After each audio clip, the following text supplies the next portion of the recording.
Буратино, волшебник страны Оз, Властелин колец, Гарри Поттер, Малыш Валли, Космическая Одиссея Кубрика. Это лишь малая часть из того, что вы сегодня увидите в данном видео. Сталкер 2 вышел довольно масштабной игрой, в плане различных пасхалок и отсылок. От культовых фильмов, популярных книг и даже сказок, которые могут быть незаметны на первый взгляд. Всем привет, это Крамер. Сегодня вас ждет действительно увлекательное видео. Я провел в игре Stalker 2 более 300 часов, изучая каждый ее уголок, строение, текстуры, сюжетные сцены и так далее. Материала вышло довольно много, но я был рад находить те или иные отсылки. Надеюсь, и вам будет интересно. Итак, начнем.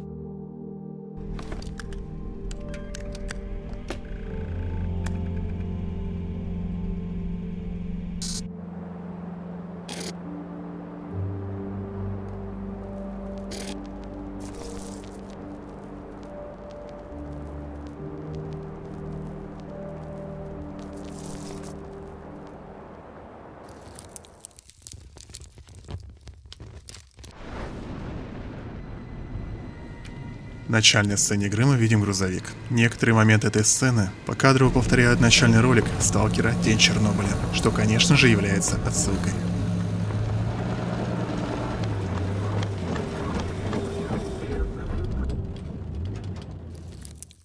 Первое задание Скифа называется «Туда и обратно», что отсылает к рассказу великого сэра Толкина «Хоббит» или «Туда и обратно». Таких отсылок в названиях миссий будет еще несколько штук. Рассмотрим это далее. В начале игры можно найти водку, название и изображение на бутылке которой отсылает другой игре разработчика – Казаки. Кстати, Казаки Снова война – это была вторая игра из компьютерных игр, которую я впервые запустил на своем ПК, когда был еще мелким.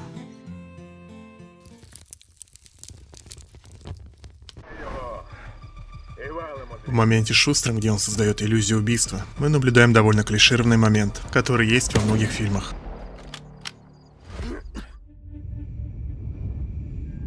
После которого идет заставка, и мы слышим звук, очень похожий на подземелье Агропрома.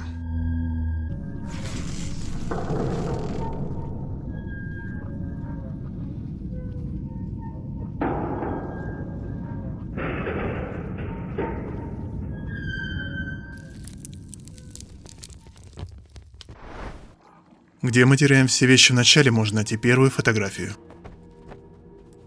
На ней изображены разработчики игры Мария и Евгений Григорович. Фотографии других разработчиков также можно найти в различных участках зоны. В Сталкер Тень Чернобыля также можно было найти фотографию разработчиков, а именно в лаборатории X18. И тут возник вопрос, считать ли каждую фотку отдельной пасхалкой. Фотографий очень много. Я посмотрел на интерактивную карту, и там каждая фотка считается отдельной пасхалкой. Хотя фотографий там, считай, нет. Но я нашел примерно 150 фотографий. Пока проверял каждое здание, каждую текстуру, каждую машину и так далее. И как по мне, 10 пасхалок на какие-нибудь фильмы или игры намного интереснее, чем 150 фоток разработчиков. Поэтому все 150 фотографий, которые я нашел, будут указаны в конце видео. И раз на интерактивной карте фотография считается за пасхалку, то я не буду ничего сочинять и сделаю так же. Хотя это немного неправильно.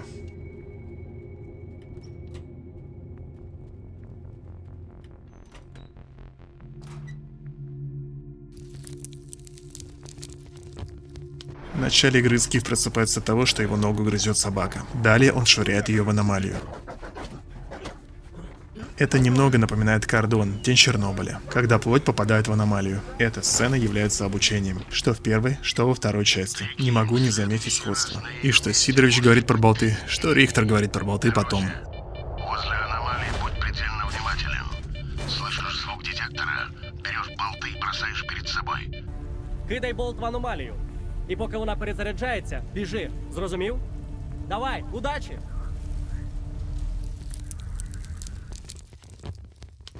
Если внимательно посмотреть на плееры Рихтера, то на кассете можно прочитать надпись «Олег Винник, номер 24». Это отсылка на реального исполнителя.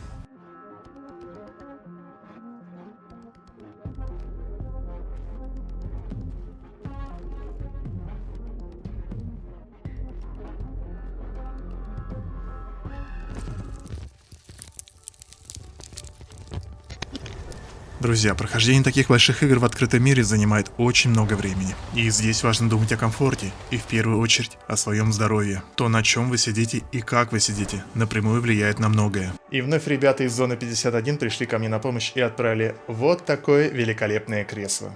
Долгое время я сидел на таком кресле и искал что-то похожее. И модель Freelancer P3 это идеальное решение. Это кресло отходит от классического гоночного стиля. Его задача – предложить новый уровень удобства и свободы. Сетчатая спинка – это очень крутая вещь, уж поверьте. Я просидел на такой больше 5 лет. И летом в адскую жару и не только, вы скажете ей спасибо. Другим очень важным моментом для меня была поддержка головы. Это прям обязательная вещь. Я долгое время сидел без нее. И появились первые признаки шейного остеохондроза. И подарки мне изменились на вот такие. Поддержка головы довольно широкая, что также является большим плюсом. Третьим очень важным моментом для меня было покрытие, на котором сидишь. Ранее у меня было тканевое кресло, и оно превратилось в полный мусор. Оно пачкается, оно забивается, его нужно стирать, кресло нужно разбирать, потом его как-то еще нужно собрать. Здесь эко-кожа, и таких проблем не будет. Этот бренд очень крутой, а главное проверенный. У меня уже есть один девайс от них. Вот такая клавиатура. Отправили ребята ранее, пользуюсь и очень доволен. Спасибо. Вот этот зеленый каркас также очень важен. С его помощью можно регулировать поддержку спины, что не менее важно, чем поддержка головы. А по промокоду Kramer20 ты получишь скидку на все столы, кресла и другие девайсы зоны 51. Торопись, акция длится всего лишь 1 месяц. Рекомендую заглянуть на сайт и ознакомиться поподробнее. Сейчас там очень много скидок на действительно хорошие вещи. Приходит это все очень грамотно и аккуратно упакованным, а сборка очень и очень простая. Примерно 10 минут и все будет готово, а всякие винтики, ключи и инструкция, конечно же, есть внутри. Порадовало синхронное движение подлокотников. Все ссылки в описании под видео. Переходи, выбирай крутые вещи. Твой хабар тебя заждался. Зона 51. Оставайся в зоне комфорта. А мы идем далее.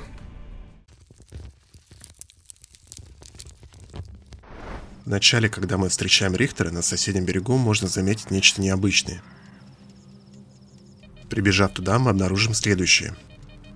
Это капище Перуна, а если точнее, Лысая гора в Киеве. Мистическое и загадочное место, окутанное тайнами. В игре его также решили воссоздать.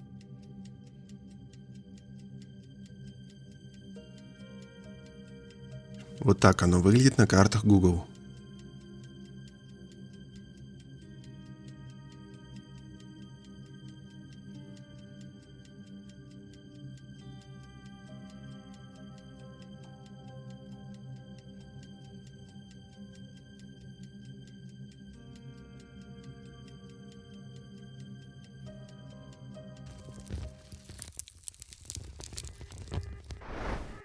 Здесь же на капище нашел вот такое изваяние. На реальных фотографиях я такое не заметил. Смею предположить, что возможно это тоже отсылка. Вот только на кого?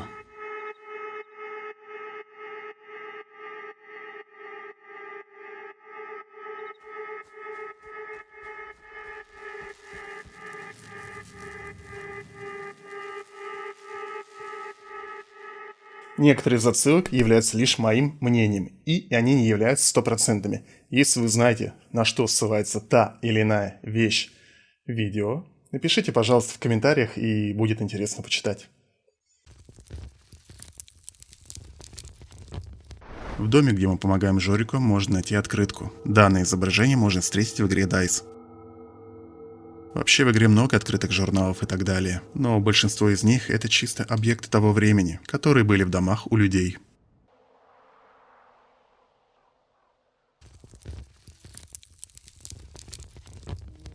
В игре лестницы покрашены в желтый цвет, так же как и частично сейфы, ящики и доски. Так авторы акцентируют внимание, указывают игроку путь, подобно тому, как указывает путь дорога из желтого кирпича, волшебники из страны Оз.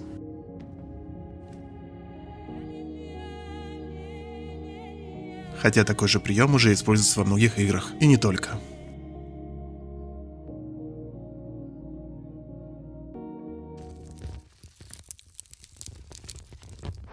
Подходя к Залесью, можно встретить такую арку. Это буквально арт игры Сталкер Тень Чернобыля. Вышло круто.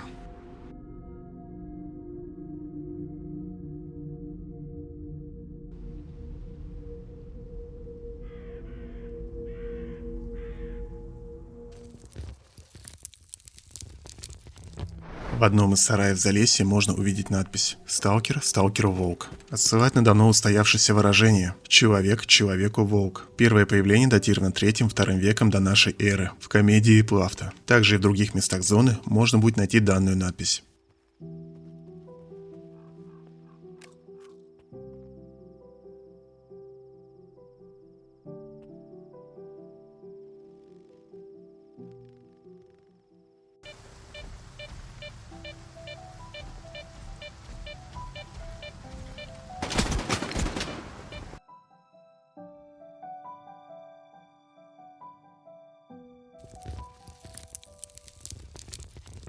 На другом сарае можно найти надпись, отсылающую нас к фразе Сидоровича.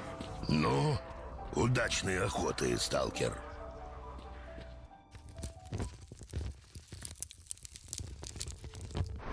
В укрытии Залесья можно найти вот такой плакат. А вот так он выглядит в реальной жизни.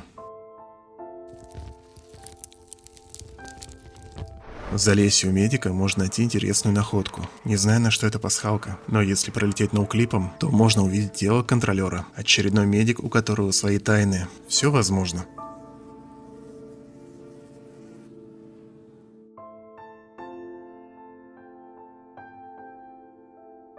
Хотя данную модель контролера мы также встречаем в подземелье Агропрома.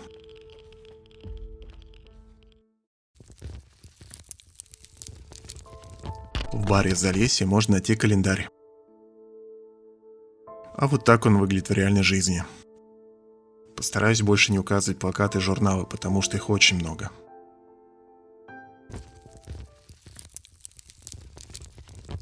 В деревушке Залесье можно найти статую, около которой лежит ПДА. Из записи мы узнаем, что сталкеру показалось, будто статуя оживает. Міха, щось я замахався. Ідіть без мене. Я перев'яжуся біля статуї та підійду. Чи то крові багато втратив, чи то статуя, типу, ворушиться. О! Муля! Міха! Зачекайте! Отсылка на роман «Град обреченный» братьев Стругацких, где был город 1000 статуй, и встречались ожившие статуи.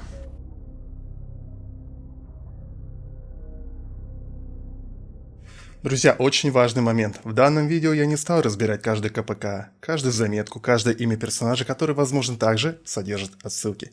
Иначе видео вышло просто гигантским. А оно и так вышло не маленьким.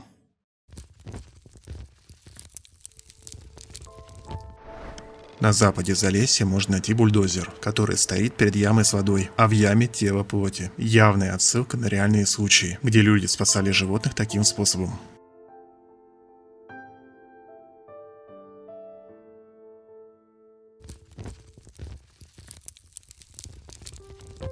Маковое поле в Залесье само по себе уже является отсылкой на знаменитое маковое поле из книги «Волшебник изумрудного города». Своей чарующей красотой и необыкновенным ароматом цветы навсегда могут усыпить странников. Что может произойти с игроком, когда он попадет внутрь макового поля?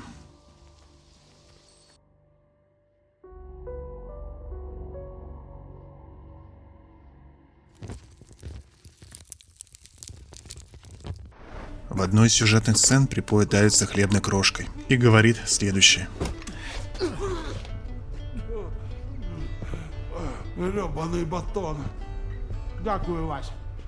В свое время вся пиар-компания игры Stalker 2 состояла только из вот этого изображения. Только НДА и батон. Так что фраза «гребаный батон» вероятнее всего отсылает нас к тем временам. Нестор? Де він? Маєш з ним базарити. Бугор смітника. Здорова купа сміття. Не прогавиш. В водоемах игры можно встретить самов, что отсылает нас к знаменитым чернобыльским самам, о размерах которых ходят разные истории, а кто-то и вовсе ловил этих гигантов.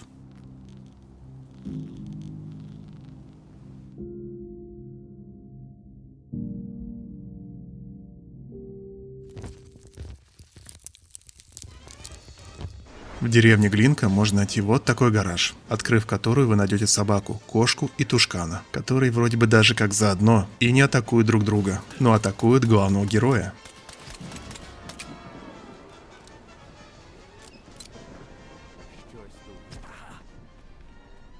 Кот, пес и мышь. Это явно Том и Джерри. А если точнее, 35-й эпизод «Временное перемирие» 1948 года. Подписи Том, Джерри и ваш покорный слуга. Давайте пожмем друг другу лапы. Напротив макового поля можно найти еще один грузовик смерти. И это точно он. Только перевозил он детали пси-установок. А в руке обгоревшего трупа можно найти пси-блокаду. Об обгоревших трупах мы поговорим еще далее. Здесь все не так просто. И то, что будет далее, может приятно удивить. Или даже напугать.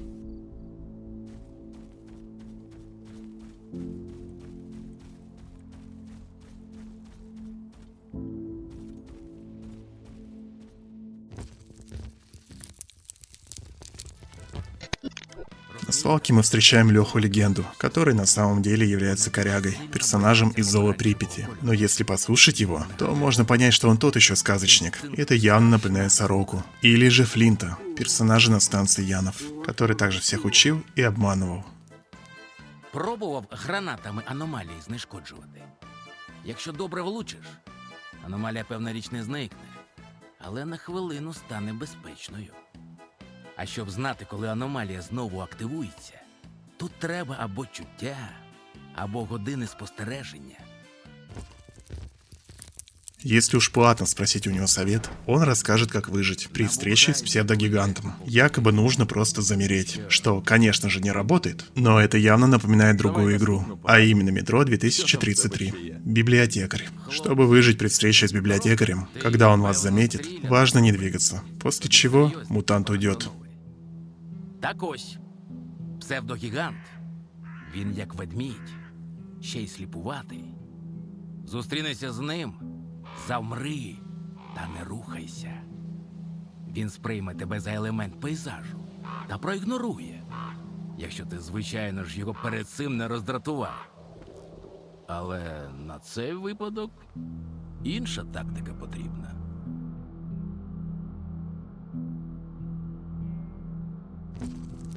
Неподалеку от барахолки, как мы знаем, был памятник Серп и Молот. Как и многие другие памятники, со временем он разрушился. Или же нет. Всегда около него вы сможете найти вот такой молоток. Возможно, молоток что-то символизирует. Кроме этой, в видео будут также и другие отсылки, подобного типа.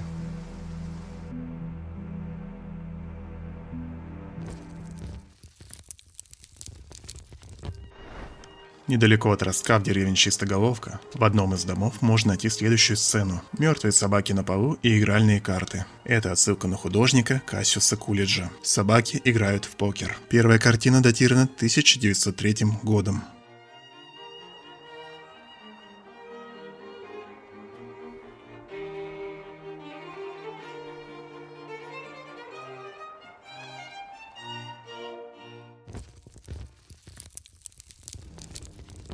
Перед баром мы находим персонажа Кирю, который попросит у нас водки.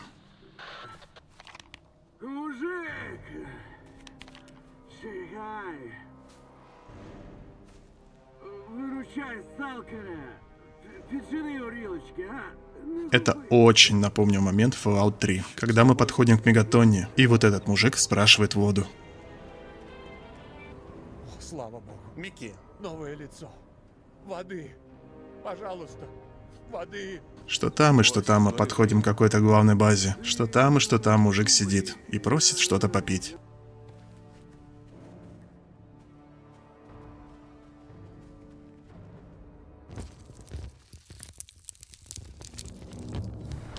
В баре я нашел тухлую консерву. Вначале я не понял, что это вообще такое, так как на ней был значок квестового предмета, но переложив ее к себе в рюкзак, этот значок пропал. И тут возникает логичный вопрос. Понятно, что употреблять это не нужно, но что будет, если... Ладно, давай попробуем, что это.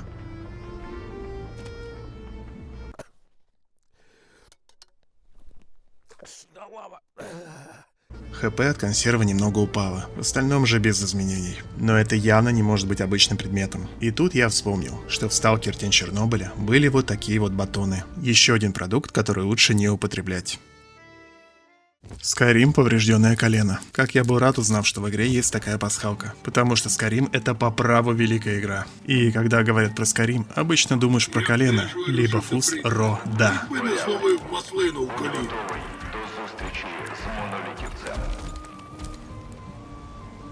Когда-то и меня вела дорога приключений, а потом мне прострелили колено.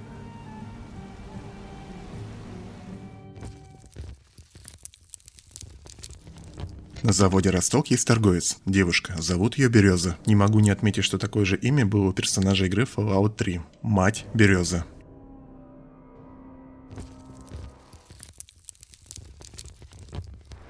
К северу от Дикого острова можно найти вот такие вот ветви, которые уж очень сильно напоминают аномалию Хваталка, упоминание о которой можно найти в билдах Сталкер Тень Чернобыля, но до релиза она так и не дошла. Зато мододелы ее воссоздали, и теперь мы ее видим в различных солянках, Lost Альфе и так далее. Забавная отсылка к билдам.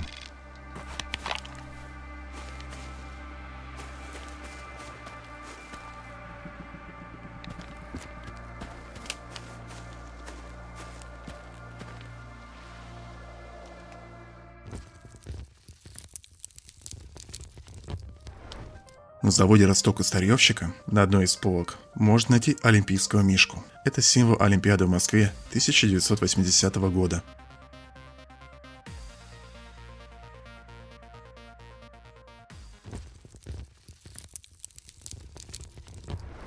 У Виктории Дорожнюк на ноутбуке на рабочем столе стоит арт «Сталкер Тень Чернобыля».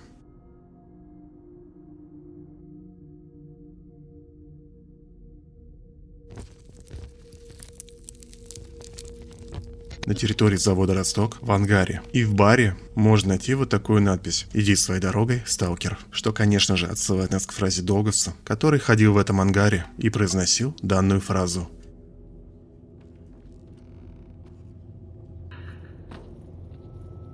Иди своей дорогой, сталкер.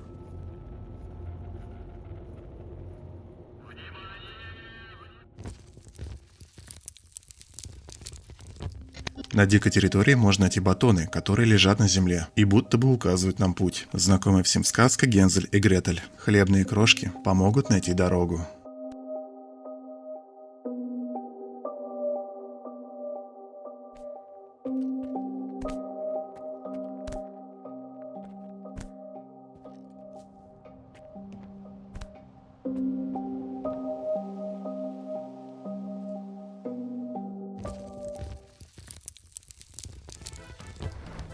К северу от завода Росток кто-то перевозил буханку. Больше я такого в игре не видел. Это весьма забавно, когда видишь в реальной жизни вот такие перевозки. Петля сейчас сорвется! Петля сорвется, ёпта! Петля сорвется, блядь, говорю же.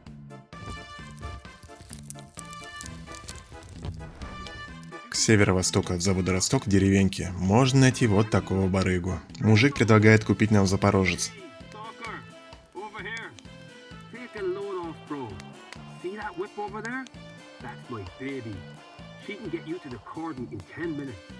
Or to the CNPP in 20. No music. Это весьма забавная сцена. Скиф обходит машину, даже осматривая ее. И всем понятно, что барыга обманщик. Но этот момент уж очень напоминает мне сцену из Сталкер Тень Чернобыля, когда мужик продавал гаусс-пушку за 800 рублей. Drones forget it. But then I got a fuel regulator from some science.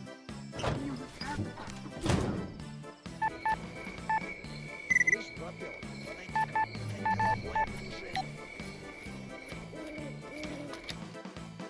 It's all rusted up. Does it even start? That hurts, bro. This baby flies like a bird. It's not on the road. It's only on the top layer. Около аномалии клетка, недалеко от базы Долга, можно найти знакомого нам персонажа капитана Громова. Он расскажет нам о своих друзьях. Та, якщо прийшов. Щось сталося, якщо п'єш наодинці. Сталося майже 20 років тому. Фундамент, бачиш? Могила тут, сталкера. братська могила. Розкажеш?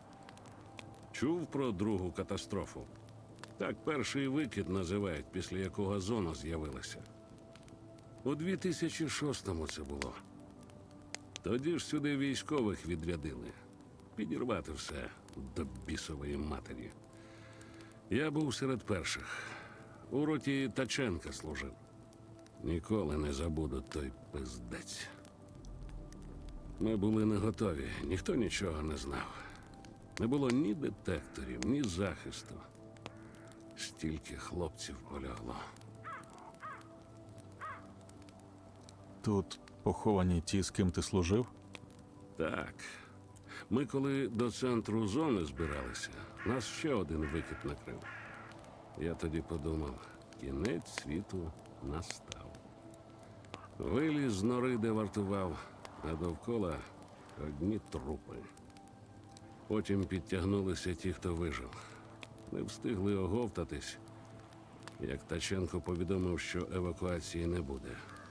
Тоді він і наказав тіла поховати. Ми знайшли справну техніку, зібрали загиблих і залили бетоном. Після цього Таченко послав нахрін штаб і створив долг. Ось така історія, Вільний.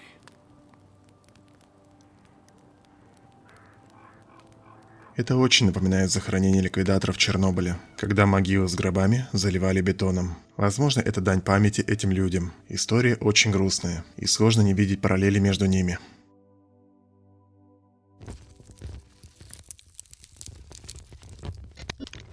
К востоку от базы Долга можно найти вот такую поляну.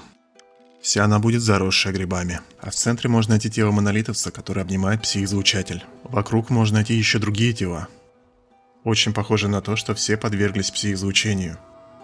Монолитовец лежит даже в той же позе, что и стрелок в концовке «Сталкер. Тень Чернобыля». Но почему грибы? А главное, почему тела проросли ими? Вначале я подумал, что это пасхалка на The Last of Us, где тела людей покрывались грибами.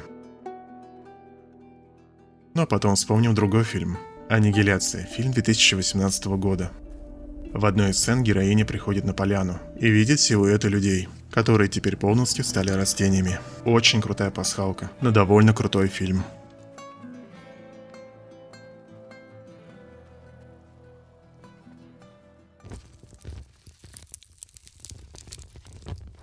К западу от завода «Росток» можно найти небольшое болото, в котором трактор буксирует танк. Многие наверняка уже поняли, на что это пасхалка, а кто-то наверняка ждал ее видео. В свете последних событий на Украине были созданы вот такие марки, и разработчики решили воссоздать это изображение в игре.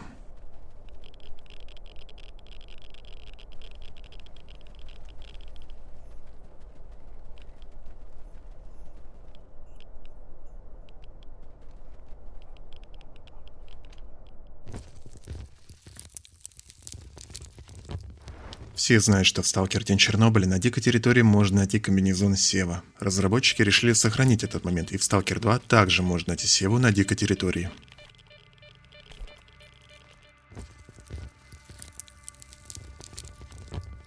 Подобно Севе на кордоне, на крыше, где в Сталкере Тень Чернобыля мы находили комбинезон наемника, в Сталкер 2 на этом же месте можно найти тайник. Маленькая, но приятная отсылка.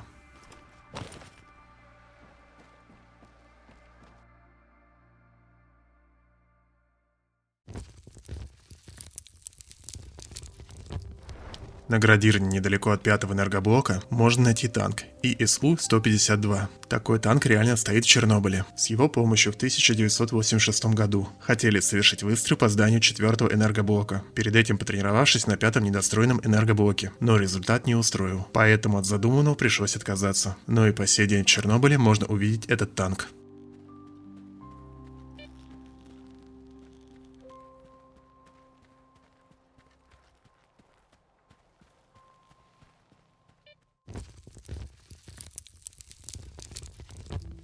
На кордоне в деревне новичков можно найти забавную надпись «Вовче, иди до богаття». Переводится как «Волк, иди к костру». А все прекрасно знают, что в Сталкере Тень Чернобыля можно найти тело волка, сгоревшего на костре. Это породило огромнейшее количество мемов. Вот такая маленькая, но приятная отсылка. Конечно же, волк не сгорел. То был баг, потому что точка спавна волка на складах находится прямо на костре. А в Сталкер 2 он живой и работает проводником.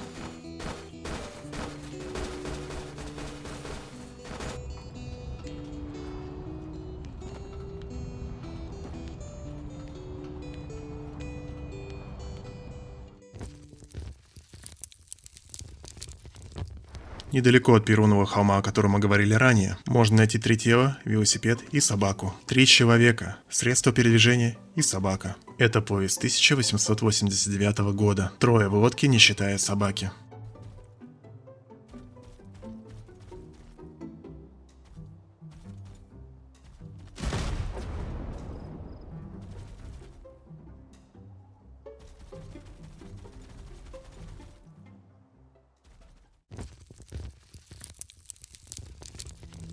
На станции Янов, если внимательно поизучать все здания и запрыгнуть вот в это окно, то можно найти следующее.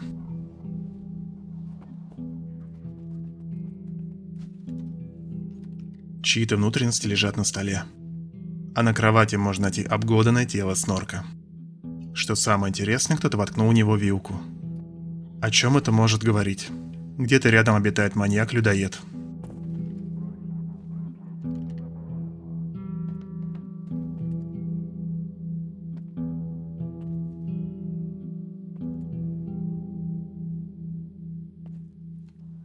Здесь же рядом в окне можно найти вот такого персонажа, который как будто бы за кем-то наблюдает.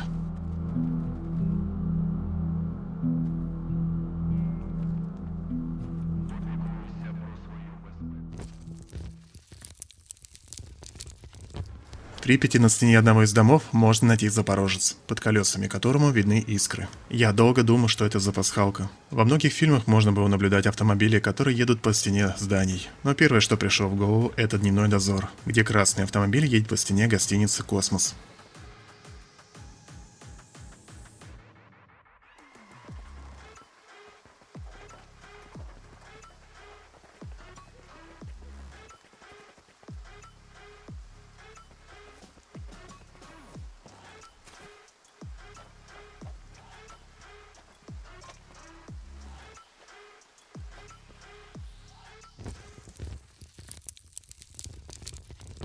К северу от Малахита на радаре можно найти вот такой скелет. В руках у него ветка и один ботинок не на ноге. Вы точно знаете, что это такое. Короче, тапок заминирован, вот этот. Да. Если я разомкну, нахуй, пизда. Пиздец, вот тварь, кто такой сотворил вообще? Давай, стой, подожди. 1, 2. Смотри, в ветки не попади. Не, я туда вниз его закину. 3, давай! Ну, блядь! Фальшивка, ебаный. Наебали.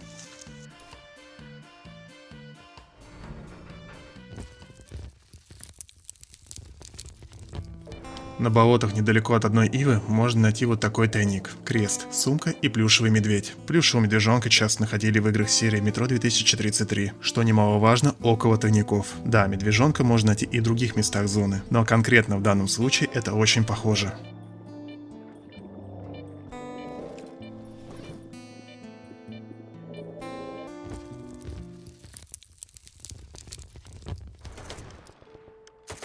На севере Градирни можно найти отца Валерьяна. Он один на заброшенной территории отстреливается от толпы зомби.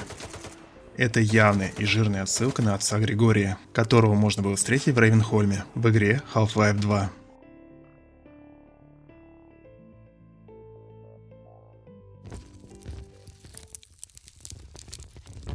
На западе на болотах можно найти железную дорогу, на которой расположены вагоны. Внутри одного из них можно найти ученых. Это именно те ученые из начальной заставки «Сталкер. Чистое небо». Кстати, я совершенно не вижу причины волноваться. Согласно результатам наших исследований, следующий выброс произойдет не раньше, чем через 2 месяца и 4 дня плюс-минус 7 часов. Интенсивность его составит 3 балла по шкале Бергмана, что в 2,13. Добежать до укрытия они успели, но выброс все же не пережили. Рядом можно подобрать дневник лаборанта, куда он записывал свои мысли, пока шла их экспедиция на болотах. Там же упоминается и шрам.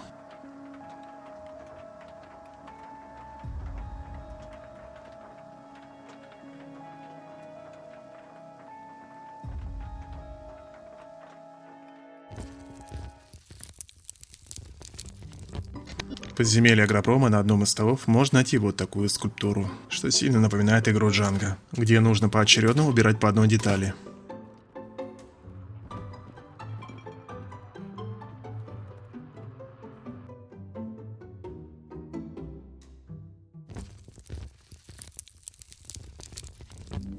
На дуге на стене детского сада можно найти вот такое изображение. Дед, бабка, внучка, жучка, кошка, мышка. Это русская народная сказка «Репка» 1860 года Афанасьева Александра Николаевича.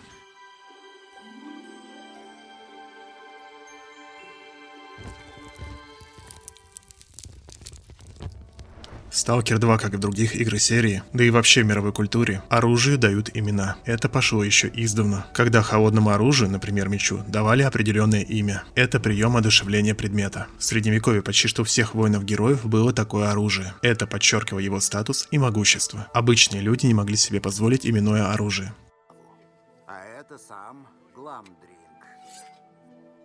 Сокрушитель. Меч короля Гондолина.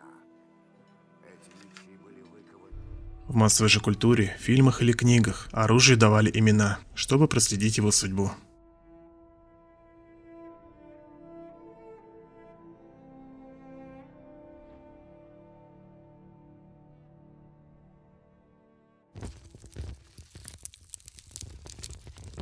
В игре можно находить вот такие коробки спичек. Здесь нет ничего необычного, но вот фотография реального коробка.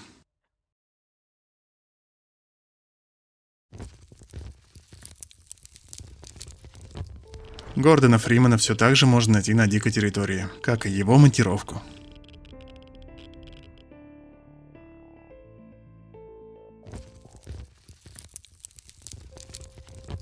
В Рыжем лесу можно найти пещеру с бульдозером. На первый взгляд ничего необычного, но я схватил нереальный флешбэк. Это напомнил мне фильм «Санктум» 2011 года, где главные герои пытались найти выход из пещер и нашли танк, провалившийся под землю. Очень крутой и напряжный фильм. Каждый день увидишь. Танк? Это что, танк?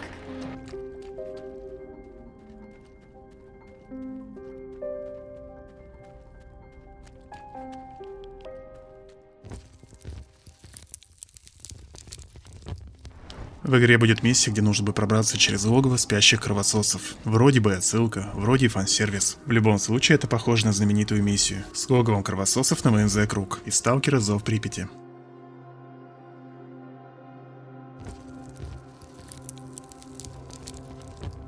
В деревне новичков у техника есть закрытая комната, но если проникнуть туда ноуклипом, то можно найти следующее. Он пытается запитать гаусс-пушку от обычного движка. Тот еще кулибин. На что эта отсылка непонятна, но деталь весьма забавная.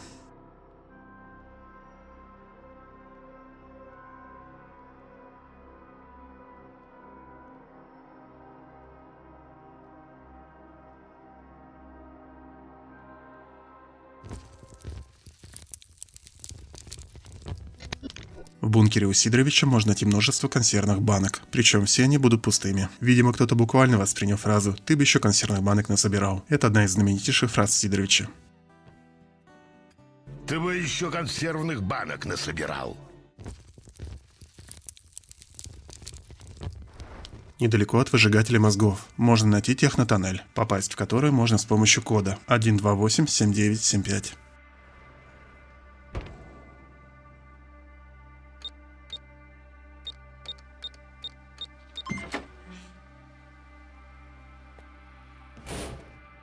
Именно такой же код применялся в Сталкере Тень Чернобыля для того, чтобы открыть данную дверь.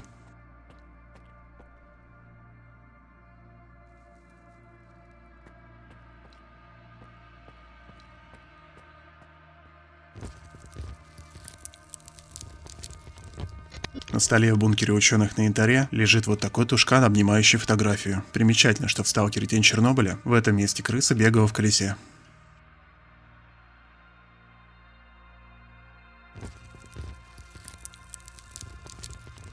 Когда мы по сюжету попадаем в пункт тропосферной связи, в отчете по проекту «Нить» можно найти упоминание о молодом Сахарове, из которого мы узнаем, что именно он положил начало проекту, отвечающему за способы дистанционной коммуникации.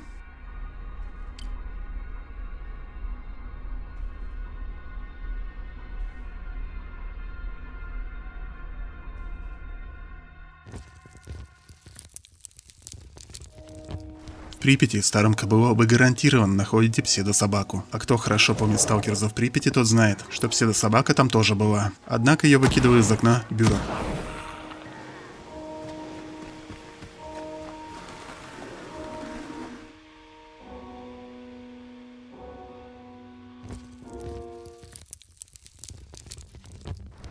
Вновь возвращаемся на кордон. В одном из домов есть закрытая комната. Проходим туда ноуклипом и видим следующее. Сталкер сталкеру волк, никому не верь, не иди на голос. Ты здесь не первый. Где огонь, там люди. Каждый умирает наедине. Фантомы кровью не истекают. Торгаш хуже бандита. Про торговца это, конечно же, Сидорович, который очень жадный и выдает мизерные награды.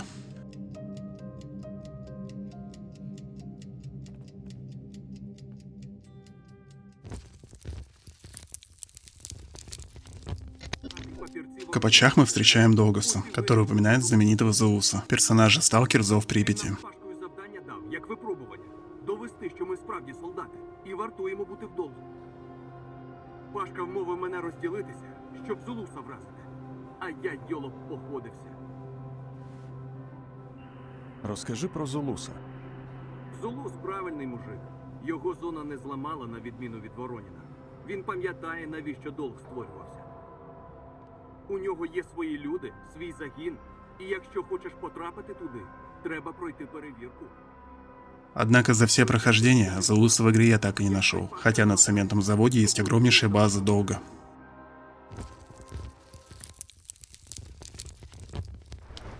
На востоке Затона на корабле, среди ящиков, можно найти вот такую куклу. В руке она держит косу. Во многих фильмах детские игрушки оживали. Существуют даже отдельные жанры. Но первое, что пришло в голову, это детские игры. Кукла Чаки. Фильм 1988 года.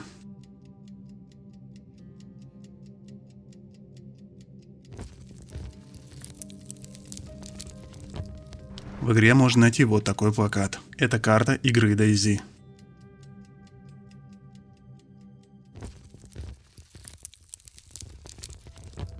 В лаборатории X3 на кордоне, когда мы встречаем стрелка, на экранах можно заметить изображение кровососа. Это работа австралийской компании под названием Plastic Wax. Именно они делали CGI-ролики для Сталкера Тень Чернобыля и Чистое небо. Вот так разработчики сделали отсылку на данную компанию.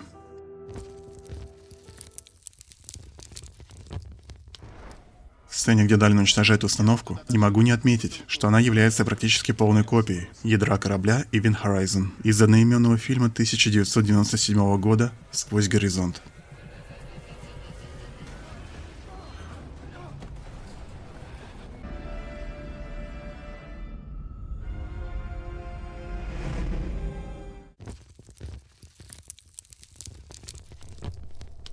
В лаборатории Долпаула можно найти вот такой котел, с помощью которого он варит свой ядреный самогон. Если внимательно поизучать его, то можно найти следующее. На боковом шильдике можно прочитать: котел 24.02.2022. Я уверен, вы поняли, о чем идет речь. Ищите ответы в комментариях.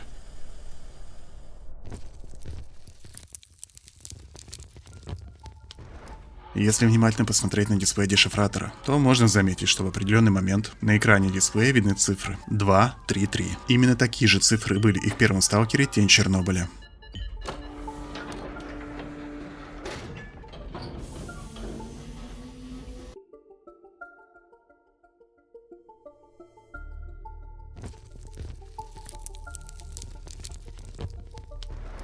К западу от Янова игроки смогут найти аномалию Семские вагоны. И эта аномалия абсолютно точно напоминает вот эти вертолеты, которые должны были быть в Сталкере 2011 года. Крутая ссылка на ранние материалы.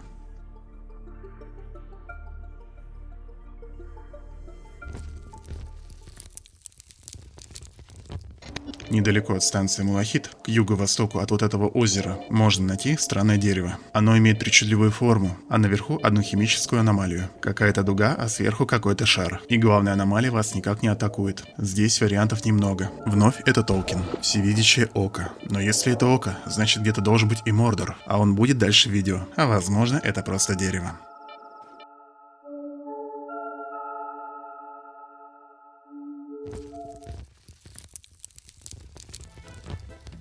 Мега крутая ссылка ждет игроков на кордоне. Когда мы идем к темному, в одном из коридоров важно посмотреть за ящики. Там можно найти МП5, застрявшую в текстурах. Подобрать вы ее не сможете, как и сделать что-либо с ней, так как это является объектом уровня и отсылает к богоюзу, с помощью которого можно было открывать двери. Мега крутая пасхалка на игроков.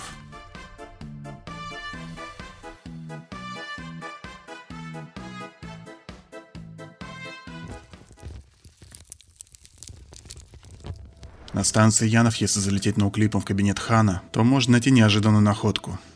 Мы увидим труп, сидящий на стуле, с ножом в груди.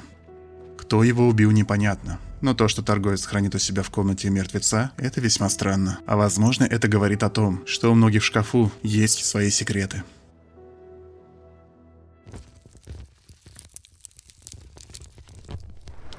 Если игрок сможет забраться на роторный экскаватор, то его ждет следующая находка. Обратите внимание, как расположены гаусс-кассеты.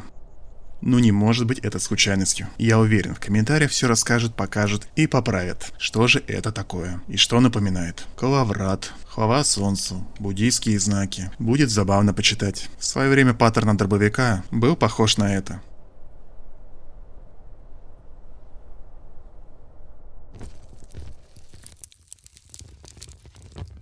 В подземельях Агропрома игроки смогут найти знаменитую фотографию стрелка, но почему-то она лежит не в тайнике, а именно в лаборатории. Что она там делает и как туда попала? Нигде больше эту фотографию в игре я не нашел, но отсылка очень шикарная. Вдруг еще кто не знает, у нас есть телеграм-канал, в котором выходят различные новости, информационные посты, анонсы, прямые эфиры, их записи. Также вы можете задать любой возможный вопрос, и мы постараемся вам помочь. Ссылочка в описании, либо QR-код на экране.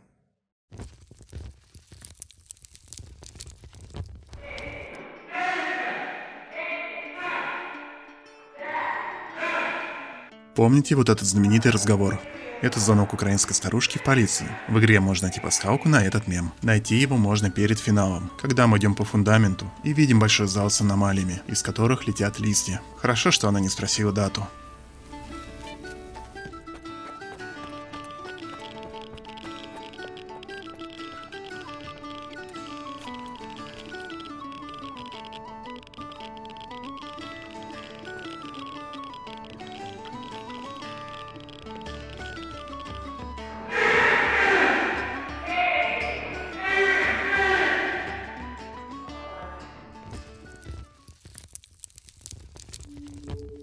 На дикой территории можно найти корзину с яйцами. На недостроенном здании, где были наемники в тень Чернобыля. Но повторно придя туда, я не смог ее найти. Либо ее убрали, либо должно быть какое-то условие ее появления. Тем не менее, можно было наблюдать корзину, наполненную яйцами, икону, игрушку и бутылку водки. Забавная отсылка ждет игроков в подземелье Агропрома. Поднимаясь в тайник стрелка, нужно быть аккуратным, дабы не задеть растяжку, в которую игрок гарантированно по скрипту попадает в сталкере Тень Чернобыля. Круто обыграли этот момент и сделали отсылку.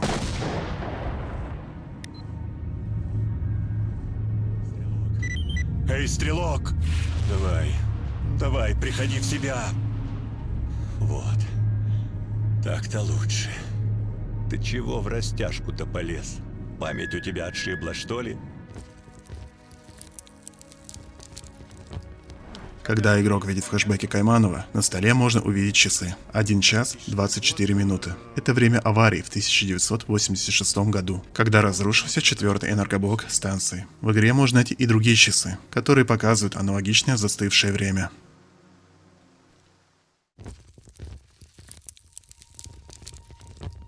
Когда я внимательно исследовал здание не час, то обратил внимание на вот эти вот, если можно так сказать, колбы, и сразу же вспомнил Чужого. Хотя колбы с мутантами фигурируют во многих фильмах и играх.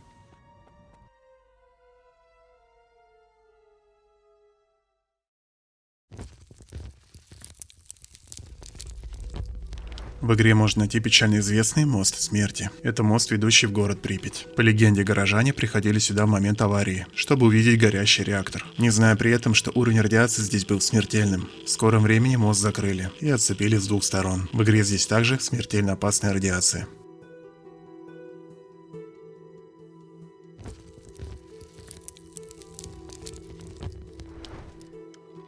На востоке Затона можно найти ангар, внутри которого расположился катер на воздушной подушке. В игре я больше не находил такие нигде. Возможно, его поместили туда просто так, а может и нет. Точно тут не скажешь.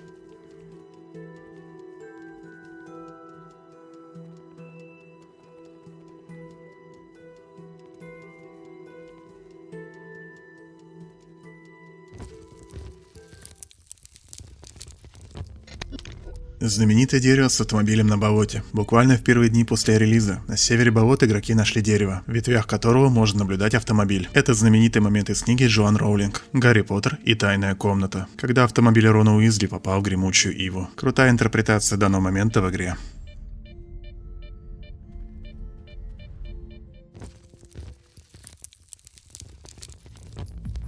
Забавную отсылку можно найти в тайнике стрелка. Это автомат скорострел. Сталкер Тень Чернобыля также можно было подобрать скорострельный АК.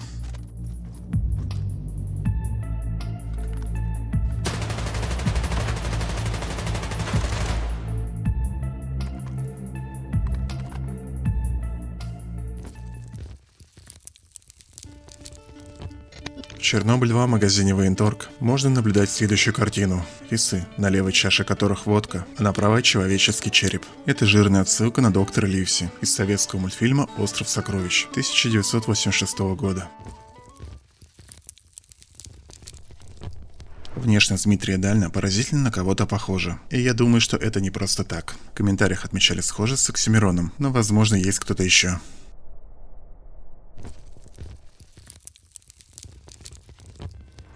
В южной части Горелого леса можно найти вот такой костер. Кто его зажег, непонятно, а еще более непонятно, откуда взялся меч. Но многие сразу же увидели в нем жирную отсылку на игры из серии Dark Souls, где костры с мечом выполняли роль чекпоинтов.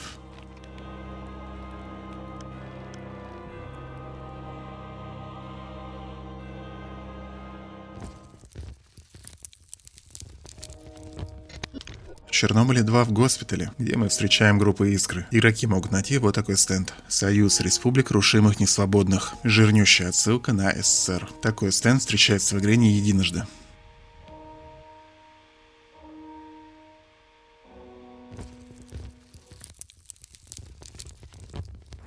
Момент на крыше с Фаустом показался мне больно знакомым. Недолго думая, я понял, что это. Насправді.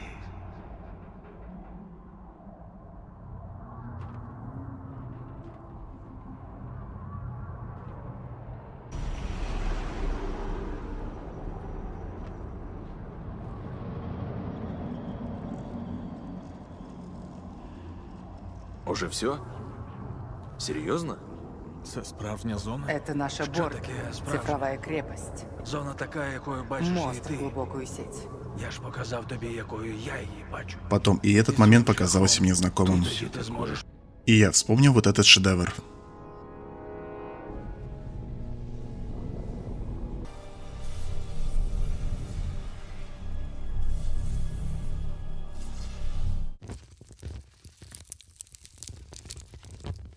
В этой части градирни игроки могут найти вот такой контейнер. Для его открытия нужно будет найти код. Но здесь никаких проблем с этим не будет. Так что же в этом контейнере?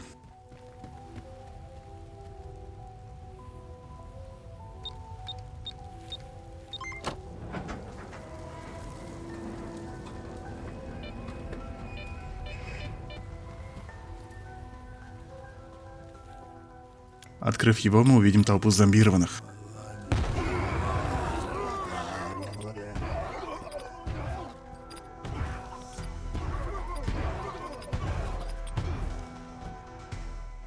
Это жирнейшая отсылка на фильм «Обитель зла», часть 3.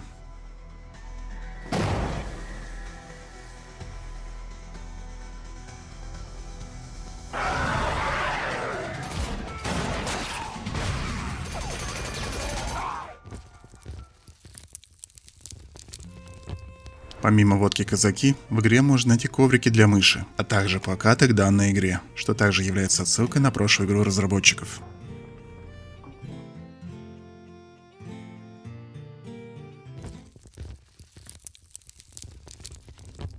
На кордоне можно найти мертвую пещеру. Это убежище контролера. Не знаю кому как, но этот момент мне напомнил следующее. Уходи отсюда, мужик. Уходи, пока цел.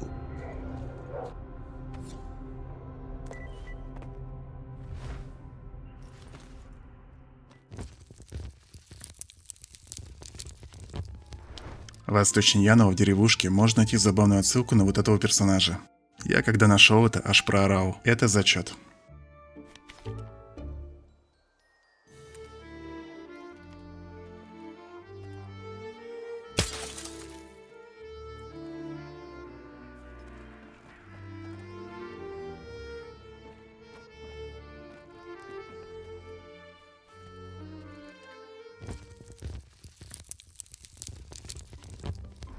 Как вы знаете, иногда в Сталкере можно было находить летающие камни или деревья. И это было багом. Координаты объектов были неверными, и все это парило в воздухе. Под некоторые деревья можно было даже заглянуть. И в Stalker 2 разработчики решили обыграть эту тему. В игре можно встретить вот такие летающие деревья, а также летающие камни. То был не баг, то была аномалия.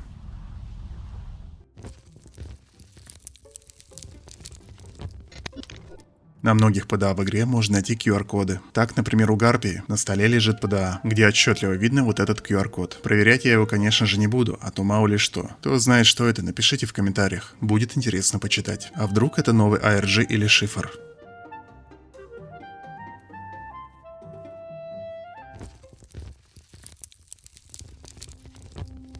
В прачечной города Припять можно найти заметку, которая отсылает нас к финальной миссии Сталкер Зов Припяти. Вроде бы мелочь, а приятно.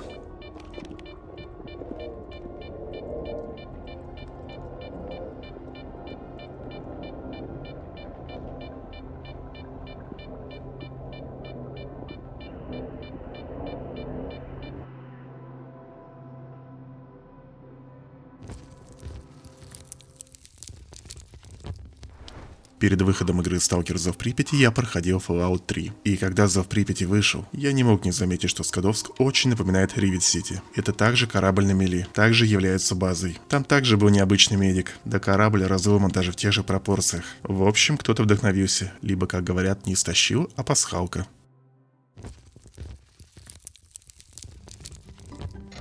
На Янове можно найти вот такой туалет. Если заглянуть прям туда, вот туда, то можно найти зеленый огурец. Как он туда попал, лучше не представлять. Но кто-то, видимо, все-таки оторвал от ботвы и не послушался совета доктора Попова. Хорошо очистить, не отрывая от ботвы. Если вы решитесь пойти по пути Шрама, то обязательно посетите Мертвую долину. Это загадочное и мистическое место между Припятью и генераторами. На карте оно не отображается. Но здесь можно найти дом, внутри которого лежит отшельник. Это персонаж игры Сталкер Чистое Небо. Возможно, многие его даже не нашли в игре, так как он сидит под землей на агропроме. У него можно найти его дневник, в котором всего лишь одна запись. «Я здесь, я дома, я готов». Здесь и нашел свое последнее пристанище отшельник.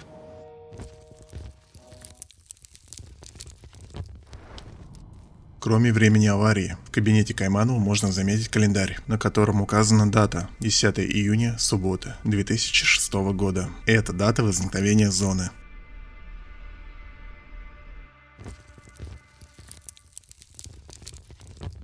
Когда игра вылетает, она иногда это делает. Можно увидеть знаменитого зеленого жука. Даже здесь разработчики умудрились сделать отсылку.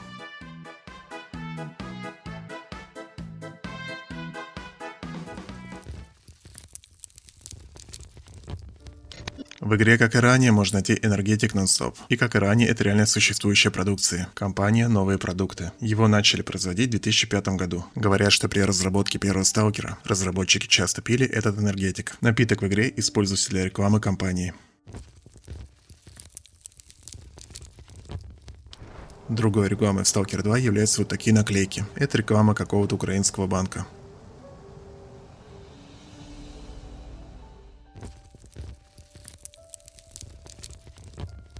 На вышке на болотах можно найти снайперскую винтовку. Сталкер Чистое Небо на этой же вышке можно было найти оптику. Опять некие параллели, как это было с Севой на дикой территории. В моменте, где мы идем с темным по лаборатории на кордоне, он произносит следующую фразу. Давид і Голіаф. Епічно. На мене жени цю їбалу. Я зверху прикрию. Это, конечно же, отсылает нас к истории Давида и Голиафа, где пастух Давид услышал призывы Голиафа к сражению и вызвался на бой. Голиаф был огромным, у него было оружие и доспехи. Давид вооружился лишь палкой и камнями.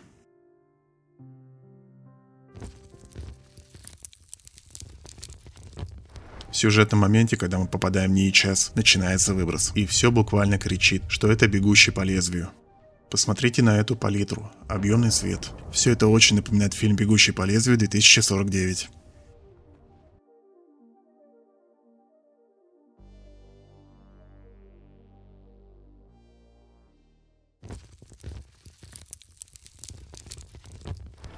В деревне недалеко от Янова можно найти туалет с заколоченными досками, но главное то, что можно найти внутри.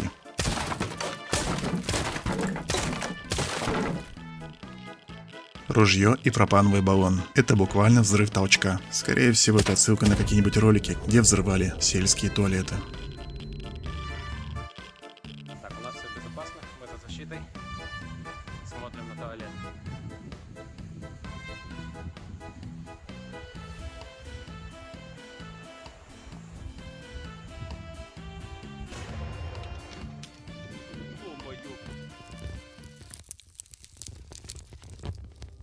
Тиски смерти. Уверен, многие знают, что это такое. Это радиоактивный ковш, который использовали для разбора завалов возле 4-го энергоблока АЭС. В игре его можно найти на севере Юпитера. Это очень опасный объект. Излучение около него зашкаливает, а внутри него фиксировали излучение 15 тысяч микрорентген в час.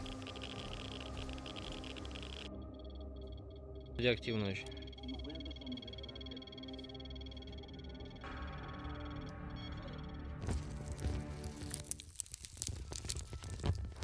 В здании Нейчаза на одном из столов можно найти видеокарту.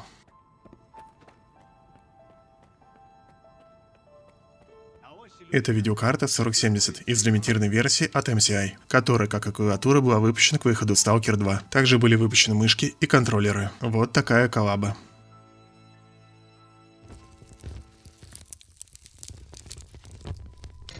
В саду Нейчаза можно найти вот такие фигуры. И это не то, что кричит, это орет, что это монолит из «Космической Одиссеи» Стэнли Кубрика, фильма 1968 года. Там в начале фильма был абсолютно такой же монолит.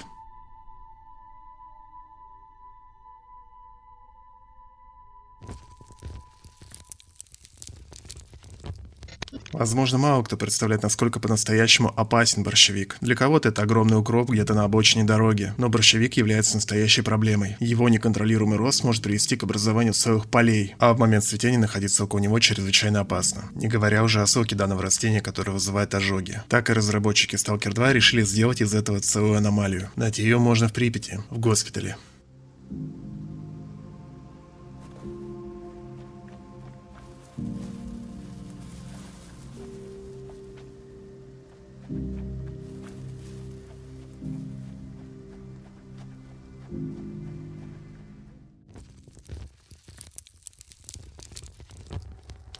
Одно из заданий носит название «Долина смертной тени». Это строки из книги Псалтырь, Псалом 22. «Если я пойду в долину смертной тени, не убоюсь зла, потому что ты со мной». Забавный момент, что далее мы встречаем Рихтера, который нас и провожает. Это ты? Получается, я и правда твой ангел-хранитель, что? Не бойся, Скип, мы уже в мертвой долине, и видишь, вот живые. Ты только не сдавайся, ладно? Только верь.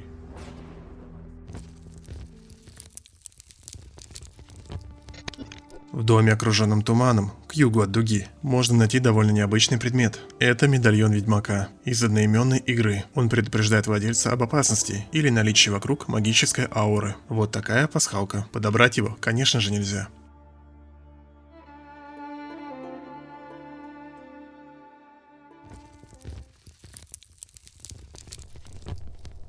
В здании Нейчаза в кабинете Далина на полке можно найти вот такой глобус. И вроде бы ничего необычного, но если залететь ноуклипом, то можно увидеть следующее. Территория Российской Федерации помечена как темные земли. Властелин колец сегодня уже был, но видимо будет еще раз. И раз уж я живу в темных землях, то...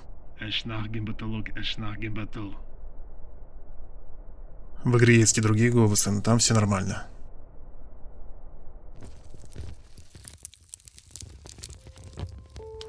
В один момент по сюжету в Нейчазе мы прыгаем в телепорт, после которого попадаем к различным мутантам. Похожая ситуация происходила в Half-Life 2, в начале при сбое телепортации, и в Half-Life часть 1, когда нас телепортировал по Дзену к его различным обитателям. И это не последняя отсылка на Half-Life, которая будет в видео.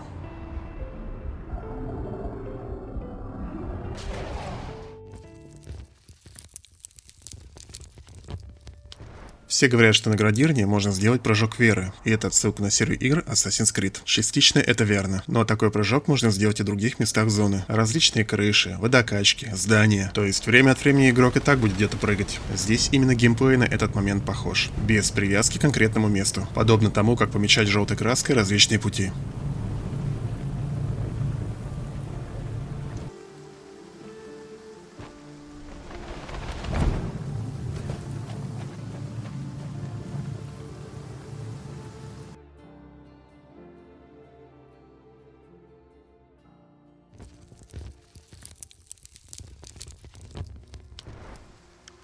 На северо-западе Градирни игроки могут найти вот эти развалины, в которых горит костер. Это буквально почти точная копия главного меню из Сталкер Тень Чернобыля. Вот это круто.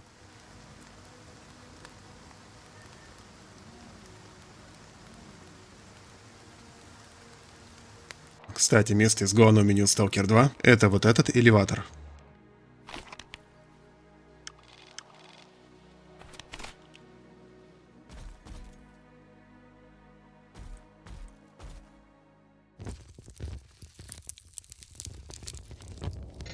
На берегу реки на юге Затона, вот здесь, игроки могут найти некое убежище из лодки, рядом с которым лежит мертвая плоть, и вот этот бедолага, в груди которого виднеется оторванная конечность плоти. Первое, что напомнило, это, конечно же, Чужого. Легендарный момент, когда вырвался грудолом. Потом я решил более детально изучить потерпевшего, и увидел, что конечность вылезает с другой стороны тела. И это уже напомнило Звездный десант, где отряд солдат пытался укрыться от жуков, но многие погибли, а красотку Дизи один из жуков пронзил своей конечностью, которая так и осталась находиться в теле, подобно тому, как конечность плоти осталась в теле вот этого сталкера.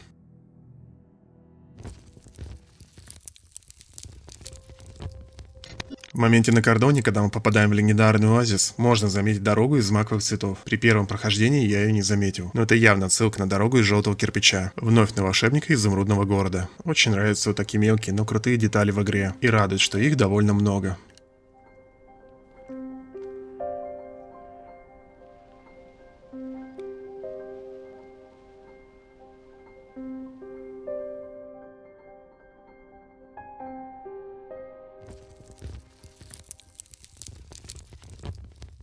На севере Градирни можно найти горящие рельсы. Эту пасхалку игроки нашли буквально в первые дни, потому что невозможно не узнать знаменитый момент из великого фильма «Назад в будущее 3», когда Марти отправили назад в будущее, а на рельсах остался огонь. Шикарный фильм, как и вся трилогия.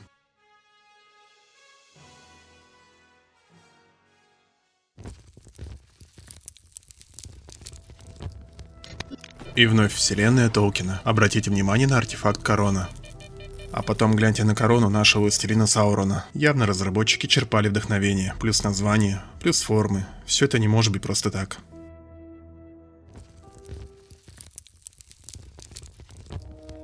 Почему бродяга снял обувь? Если мы идем по пути Варты, уничтожаем монолит и предаем бродягу, то в сюжетной сцене он снимает обувь. И я долго думал, почему он это делает. А потом я вспомнил многие фильмы и книги, и такой прием довольно распространен, где воины-герои снимали с себя доспехи и показывали свою готовность убивать и быть убитым в бою. Но ведь бродяга уже погиб. И видимо в этот момент он сдался и по-настоящему понял, что он умер. Его борьба окончена, и он готов уйти. Примечательно, что ранее Фауст спрашивал у него: «Счастлив ли ты, бродяга?» На что тот ответил, что ботинки не жмут. На западе от Янова игроки могут найти вот такое торнадо и вот этого товарища. Бедолагу затянуло вихрь, но главное здесь звук, который он издает. Это знаменитый крик Вильгельма. Его часто используют в кино, сериалах, играх. Впервые он прозвучал в 1951 году, а популярность приобрел после его использования в «Звездных войнах».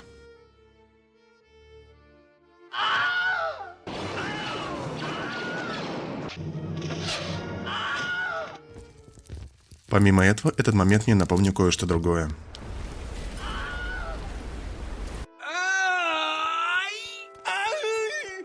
Древние свитки Моровинд. Гибель Тариэля.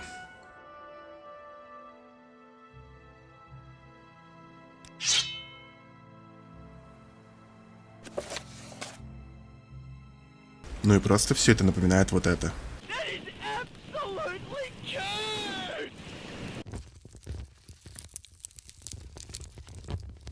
Припять, крыша гостиницы Полесье. Здесь можно найти снайперскую винтовку М701 Супер. Это не что иное, как пасхалка на Call of Duty 4 Modern Warfare. Миссия «Все в камуфляже». Там также нужно было на этой крыше с помощью снайперской винтовки устранить Имрана Захаева.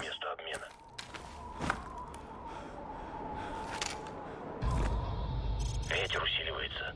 Можешь учесть порывы ветра или просто подождать, пока он не утихнет. Но тогда цель может скрыться. Решать тебе. Помни, чему я тебя учил.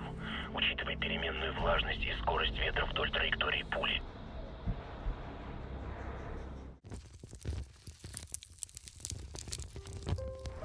В госпитале Припяти можно найти печально известный подвал. В день аварии на Чернобыльской атомной электростанции 1986 года пожарных, которые ликвидировали пожар на крыше 4-го энергоблока, привозили в данную медсанчасть. Их одежда настолько сильно фанила, что ее просто кидали в данный подвал.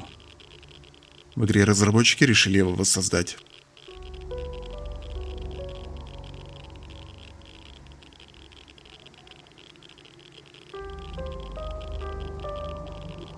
Ужасная трагедия, которая и по сей день имеет последствия.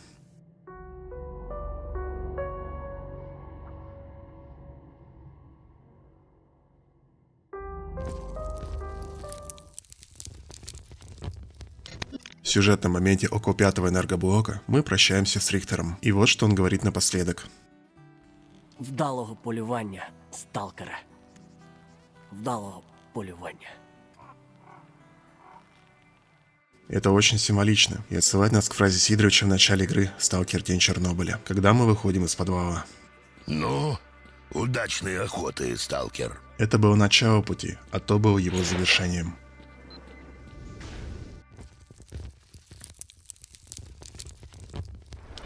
К югу от торнадо в болоте увязла Нива. Я так и не понял, на что это пасхалка. Если вы знаете, напишите в комментариях. Возможно, что это был какой-то ролик, подобно тому, как взрывали сельский туалет.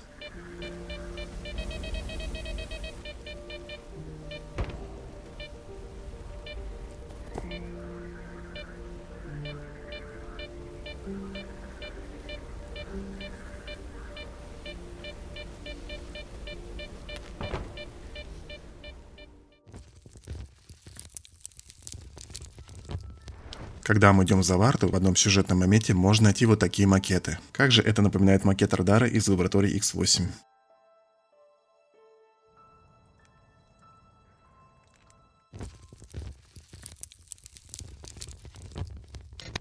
В кабинете Дальнего в здании НИИ-ЧАС на столе можно найти миниатюрный монолит.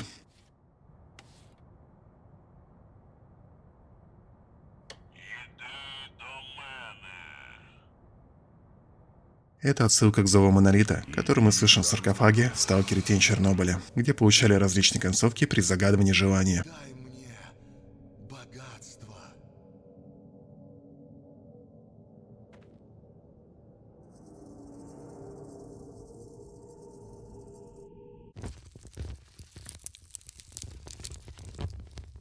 Кстати, большинство концовок монолита разработчики воссоздали и во второй части. Но все это и так знают, так как их невозможно пропустить, что своего рода является также отсылкой.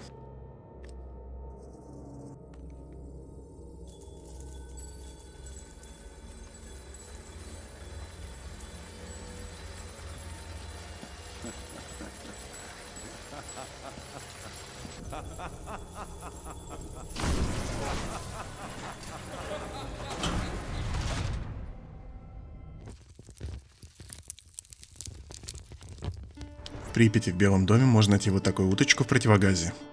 Я понимал, что это пасхалка, но не знал на что. Думал, что это обычная уточка из ванны. Будем честны, я проделал огромнейшую работу в поисках всего. Но не все пасхалки находил именно я, как и другие обзорщики и пасхальщики. Разъяснение этой пасхалки я нашел на VG Times. Возможно, и не они первые ее нашли, но тем не менее. Это отсылка на коллекционную фигурку. Утка Табс. Уже делали нечто подобное для Metal Gear Solid. Там была утка персонажа Психомантиса. И также в противогазе.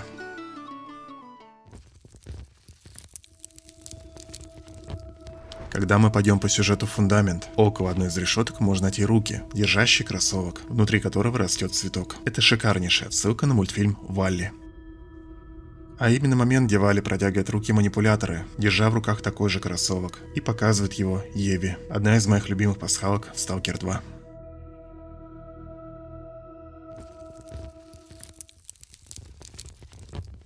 В одной из концовок Стрілок говорить следующее. Здається, це єдиний спосіб розкрити справжню таємницю зони, яку ти завжди намагався розгадати. Эту же фразу мы слышим из «Сталкера. Тень Чернобыля» от доктора в подземелье Агропрома. Судя по всему, это единственная возможность пробраться к настоящей тайне зоны, которую ты всегда пытался разгадать. Это все, Стрелок. Теперь пришло время прощаться.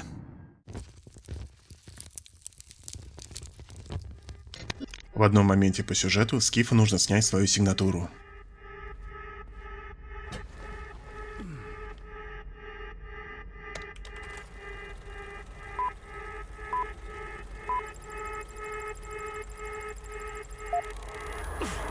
В какой-то момент мы видим вот эти символы. Это знаменитый тест Роршаха. Психотест с использованием черных клякс, разработанный швейцарским психиатром Германом Роршахом в 1921 году.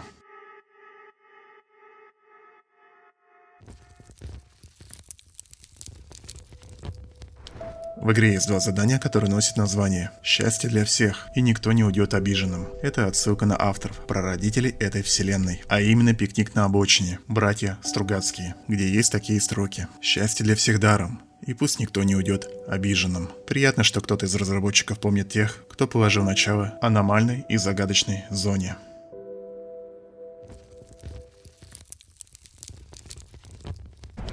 Во флешбеках бродяги он вспоминает операцию «Монолит» на ЧС-1, где упоминаются Лунь и Сова. Основна ціль – квартет. Південно-східний на 180. Орієнтир.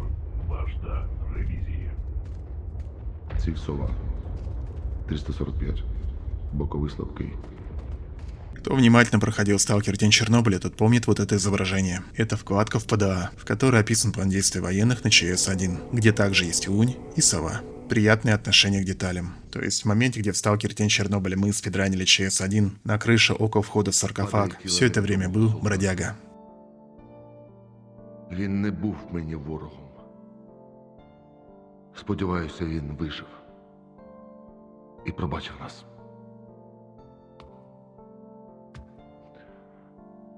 Прощавай, Скіф. Вибач мене за те, що ми зробили. І повинні зробити знову.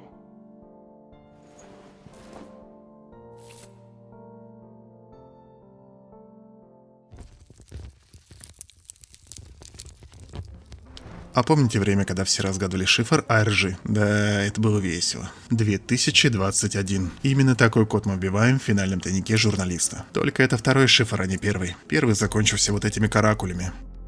А вот второй нашел свое завершение, несомненно, в самой игре. По ходу прохождения мы находили тайники журналиста. И вот мы попадаем в его убежище, где находим мертвого Вениамина. И в зависимости от того, какой путь прохождения мы выберем, Заварту, Шрама или Стрелка, будет видно, как сложилась его судьба.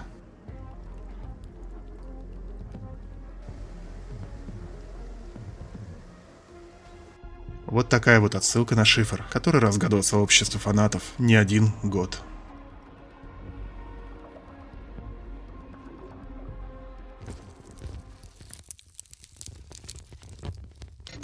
В моменте, где мы находим Шрама под генераторами, он разыгрывает вот такую сцену. Я знав його, Скіф. Він був дотепний.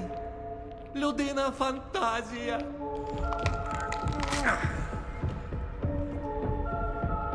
Заради цього я втратив голову разом з усім іншим. Что явно отсылает нас к Гамлету Уильяма Шекспира. Трагическая история о Гамлете, принце датском, где Гамлет также берет череп в руки.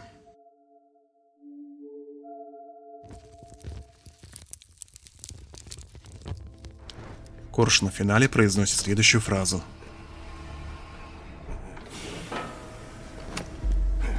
Он еле ходит. Последний шаг для потрепанного солдата. Полковник Коршунов. Но гигантский скачок для всего человечества. Это отсылка на знаменитую фразу астронавта Нила Армстронга, сказанная им при схождении на поверхность Луны 21 июля 1969 года.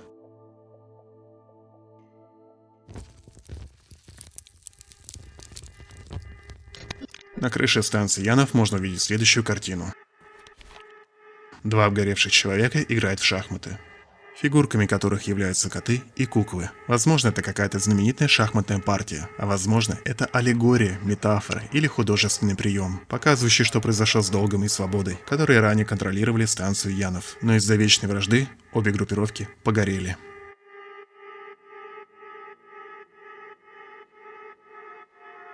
Не знаю, как вам, но все это выглядит довольно жутко.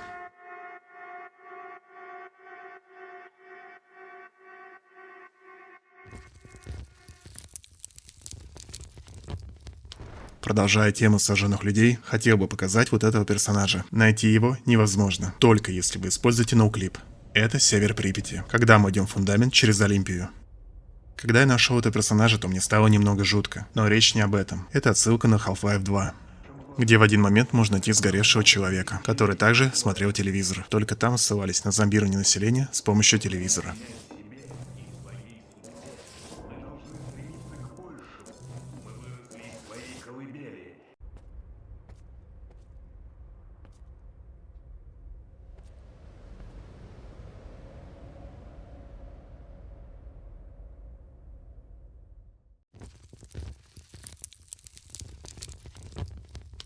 Когда погибает Рихтер, игроки могут подобрать его плеер и запустить песню, которую он напевал.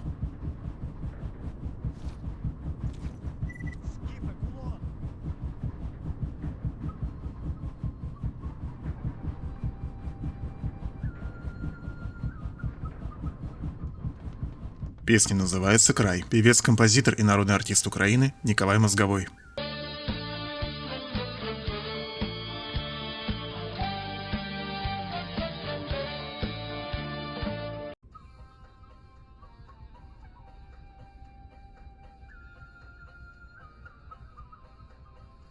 Забавная деталь, что ранее на кассете был другой исполнитель.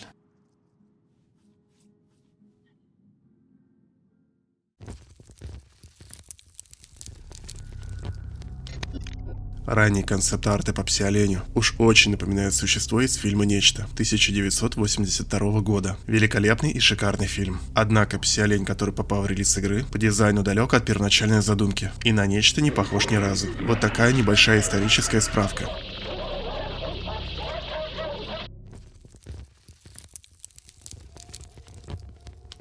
Еще одна отсылка на «Сквозь горизонт». Научный комбинезон ССП. Для игры Stalker 2 был создан на основе скафандров, используемых членами экипажа, спасательной команды, прибывшей на зловещий корабль. Разработчики Stalker 2 указали это в артбуке.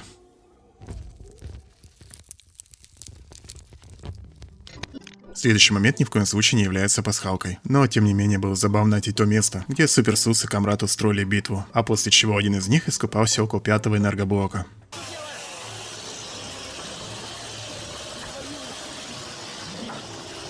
Зачем ты лодку порезал? Пипец, на атомном реакторе купается. Чё как водичка радиоактивная? Холодная? И да, никакой гитары, бензопилы, лодки, либо каких-то других предметов я там не нашел. А было бы круто.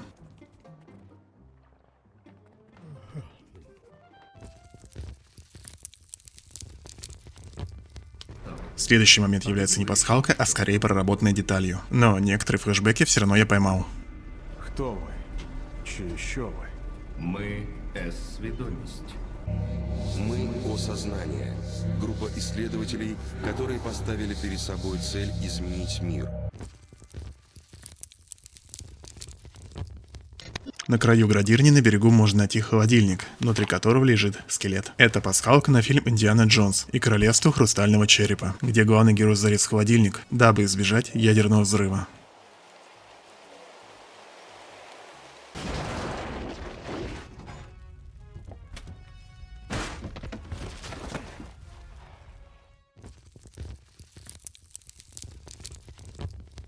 На территории Нейчаза можно найти следующее.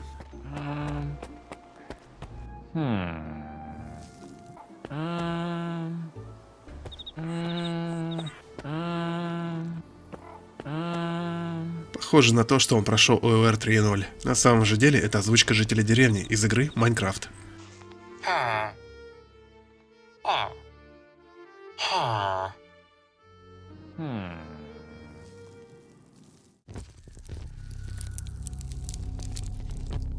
В рыжем лесу можно найти вот это. Что это такое, я не понял. Я много думал, но так и не нашел ответа. То ли какой-то симбиот, может метеорит, хотя никакого кратера тут и нет, но что-то прям напоминает.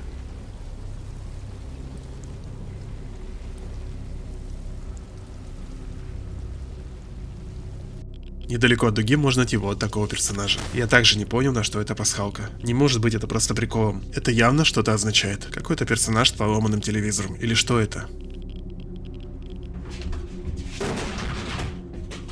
Дальше вот эти сейфы на свалке. Тоже что-то напоминает, но не пойму что. Здесь нужно открыть все сейфы, чтобы в конце получить ключ. Если вы вдруг знаете, что это такое, или что это напоминает, напишите свои варианты в комментариях.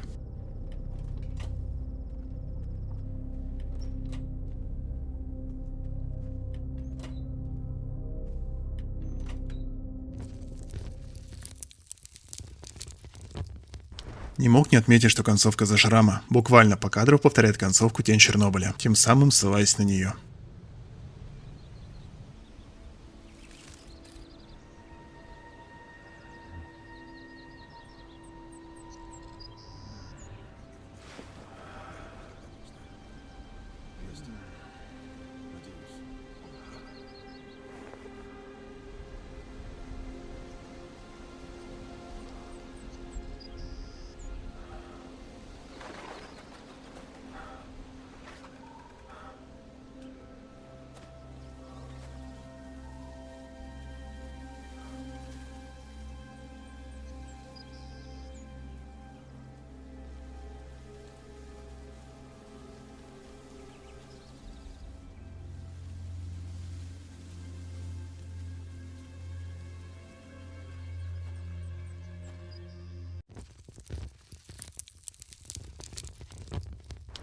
Ну и конечно же нельзя не заметить знаменитую пасхалку на парад Монолита. Если что, это шутка. Но как теперь это разглядеть, я не знаю.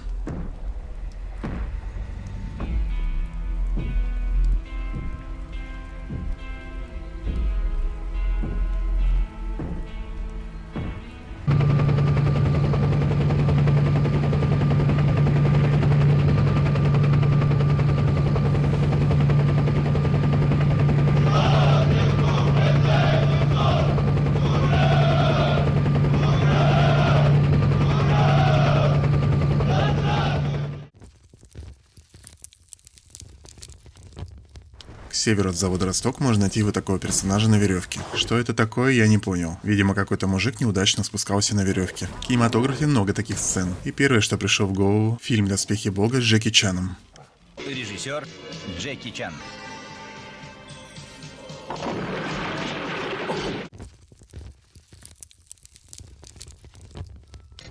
Аномалия «Стеклянные осколки» является новой. Ранее в серии игр Stalker мы ее не видели. Но есть такой проект, как StalCraft, в котором эта аномалия реализована уже давно, и они, считай, идентичны. Похожий звук аномалии, похожий визуально, и негативный эффект почти что такой же. Вышло это забавно, учитывая, что ранее у них были какие-то конфликты.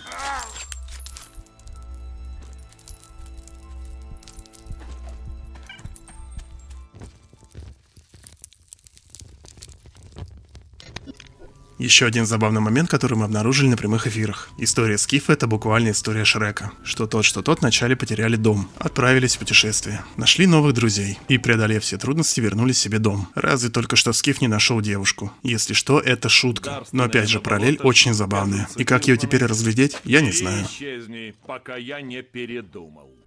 Вы можете остаться с нами или...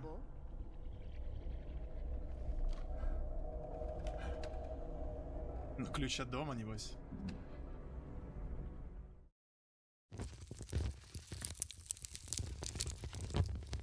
В финале концовки Варта происходит следующее. Куда летим, начальник? Домой. Это довольно шаблонный момент и уже стало клише, которое давно используется во многих фильмах, но не отметить его я не мог. Куда поедем? Домой. Водочки нам принеси. Мы домой летим.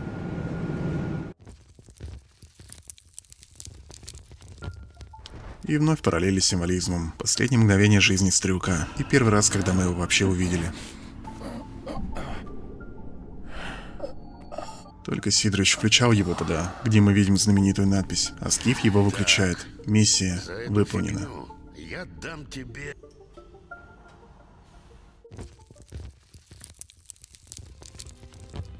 В финальной концовке Шрама Скиф попадает в зону, где все зеркально, и наоборот, надписи, шрам у Рихтера, гитара в другой руке, а потом экран поворачивается, и мы видим мир с другой стороны.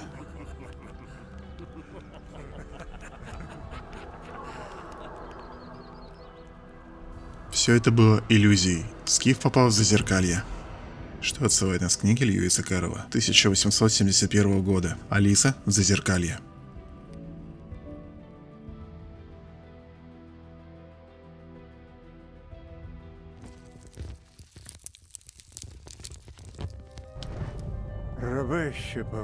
В сюжетном моменте, когда мы решаем убить доктора, начинается выброс, и мы вынуждены укрыться в подвале.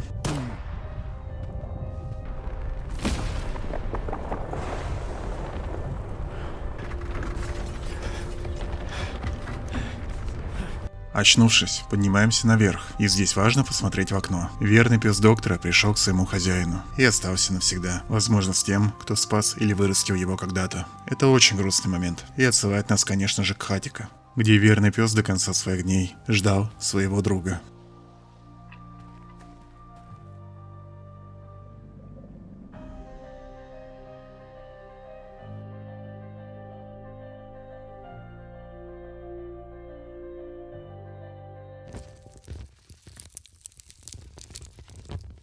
Занеси їх у підвал. За ширму з каміном. И наконец-то главная пасхалка, из-за которой я решил сделать это видео.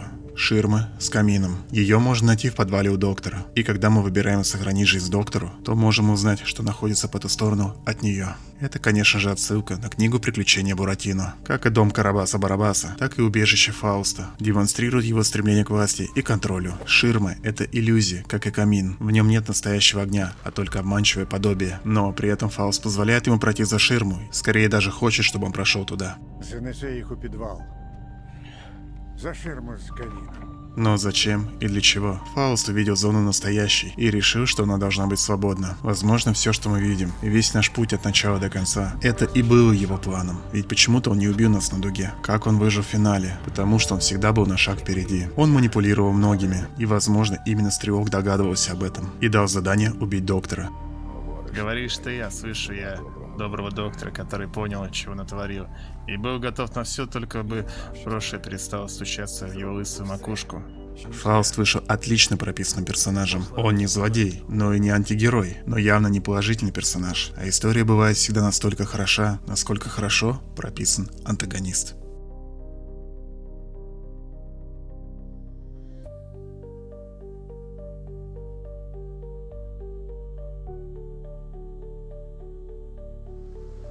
Видео подходит к концу. Можно было еще о многом поговорить. В игре полно деталей, загадок и отсылок, которые будут находить еще не один год. И данное видео лишь небольшая часть того, что есть в игре. Я не знаю, зайдет это видео или нет, ведь это не моя тематика. И начинать новое всегда очень рискованно, особенно на ютубе. Особенно в комьюнити Сталкера. Но мне было приятно делать это видео, находить различные секреты и отсылки. Выражаю благодарность всем, кто находил те или иные пасхалки. Ведь я, как многие другие обзорщики и пасхальщики, точно не смог бы найти все в одиночку. От звезд к терниям, подобно Скифу, снимающему маску. Пора завершать эту ходку. Пока, друг. До новых встреч.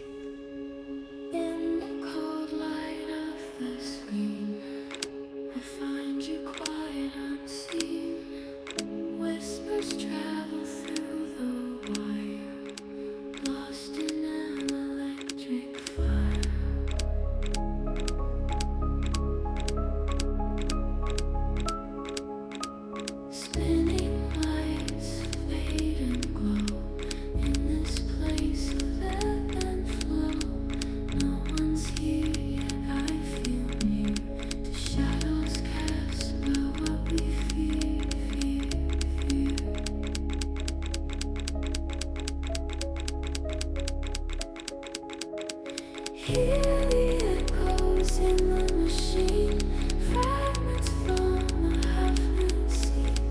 Can you tell me what's the dream in a world that gleams serene?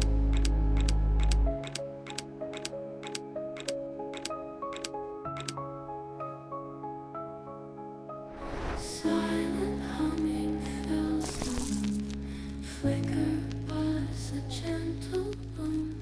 We trace our paths in pixels line in this space where we align.